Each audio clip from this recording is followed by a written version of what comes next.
क्या आपको अपनी पहली बड़ी जॉब का थ्रिल याद है? वो मैं थी, आरुषि।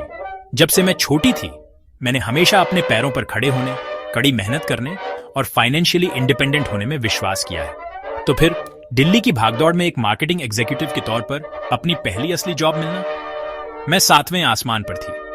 आखिरकार मेरी अपनी लाइफ थी, एक ऐसी लाइफ जहां मुझे किसी पर डिपेंड नहीं रहना था। और फिर राहुल आया। चार्मिंग, फनी और मुझे हंसाने का उसका अपना ही एक तरीका था।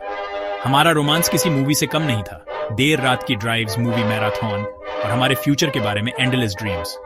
राहुल एक बडिंग एंटरप्रेन्योर था जिसके बड़े स्टार्टअप एम्बिशंस थे, पर उसके पास हमेशा कैश की कमी रहती थी। मैं उससे प्यार करती थी। उसकी हेल्प करना मेरे लिए बहुत नॉर्मल था। ये छोटे से शुरू हुआ, एक अर्जेंट गैजेट लोन, ऑफिस के किराए के लिए कुछ कैश, एक अनएक्सपेक्टेड बिल का पेमेंट करना। राहुल हमेशा वादा करता था कि वह मुझे पैसे वापस कर देगा, और मैंने कभी उस पर प्रेशर नहीं डाला। मेरी सैलरी अच्छी थी और मुझे लगता था कि मैं इसे हैंडल कर सकती हूँ। मेरे दोस्त चिंतित थे। प्रिया, मेरी बेस्टी, चुपचाप पूछती थी, आरुषि श्योर हो, वो बहुत कुछ ले रहा है। मैं उसे इग्नोर कर देती थी। उन्हें हमारा प्यार नहीं समझ आता था, वो सैक्रिफाइसेस जो आप किसी ऐसे इंसान के लिए करते हो जो आपके लिए सब कुछ है। महीने 1 साल में बदल गए। जो पैसे मैंने दिए थे वो बढ़ते गए। राहुल का स्टार्टअप हमेशा बस होने ही वाला लगता था, हमेशा थोड़ा और चाहिए होता था। मैंने अपनी सेविंग्स में से पैसे निकालना शुरू कर दिया, अपने नए अपार्टमेंट के प्लान्स को होल्ड पर रख दिया, यहां तक कि अपने पर्सनल एक्सपेंस भी कम कर दिए। मैं मितव्ययी लाइफ जीती थी, जबकि राहुल मेरे पैसों से ऐश करता था। फिर भी वह कहता था, यह हमारे फ्यूचर में एक इन्वेस्टमेंट है आरुषि। एक बार जब सब कुछ ठीक हो जाएगा तो हमारे पास वो सब होगा जिसका हमने कभी सपना देखा था। उन शब्दों से मेरी चिंताएं कम हो जाती थी। मेरे बैंक अकाउंट में कम होते बैलेंस को मैं जस्टिफाई कर पाती थी। फिर एक दिन मेरी दुनिया पलट गई। मुझे एक कॉल आया। मेरी माँ बहुत बीमार हो गई थी और उन्हें अर्जेंट महंगा ट्रीटमेंट चाहिए था। अचानक यह किसी नई ड्रेस या वीकेंड ट्रिप के बारे में नहीं था, यह मेरी माँ की लाइफ के बारे में था। मैंने राहुल को कॉल किया। मेरी आवाज कांप रही थी। राहुल, मुझे मेरे पैसे वापस चाहिए, यह अर्जेंट है। मेरी माँ को ऑपरेशन की जरूरत है।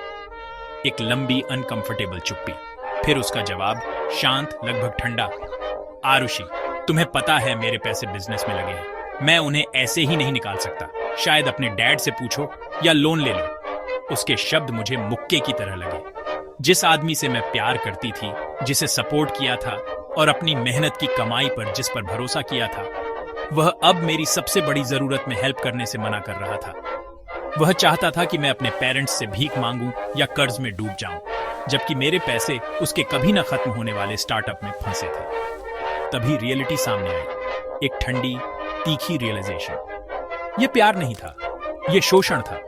उसने मुझे कभी पार्टनर नहीं समझा, बस एक फाइनेंशियली रिसोर्स समझा।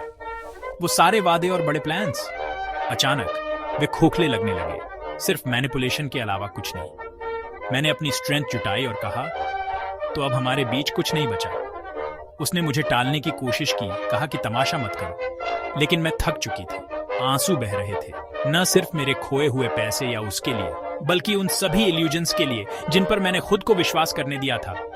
हाँ, दर्द हुआ, लेकिन उसे खोने का मतलब था कि मुझे कुछ वापस मिला, मेरा आत्मसम्मान। मैं अपनी माँ की हेल्प करने का रास्ता ढूंढूंगी, भले ही इसका मतलब सब कुछ नए सिरे से शुरू करना हो। लेकिन फिर कभी मैं अपने दिल को अपनी कॉमन सेंस पर हावी नहीं होने दूंगा, खासकर अपनी फाइनेंशियली इंडिपेंडेंस के साथ। यह दिल टूटना एक महंगा सबक था, लेकिन एक पावरफुल रिमाइंडर भी। मैं अभी भी आरुषि हूँ, वो आत्मनिर्भर लड़की जो खुद पर विश्वास करती है। और अब से मैं एक ऐसी लाइफ बनाऊंगी जहां मुझे किसी पर डिपेंड नहीं रहना पड़ेगा। तो मेरी कहानी हमें क्या सिखाती है? अपनी इंडिपेंडेंस और आत्मसम्मान को कभी मत खोना, खासकर प्यार में। बुरे एक्सपीरियंस हमें तोड़ते नहीं, वे हमें समझदार और स्ट्रांग बनाते हैं। क्या आप मेरी जैसी कोई और कहानी सुनना चाहेंगे?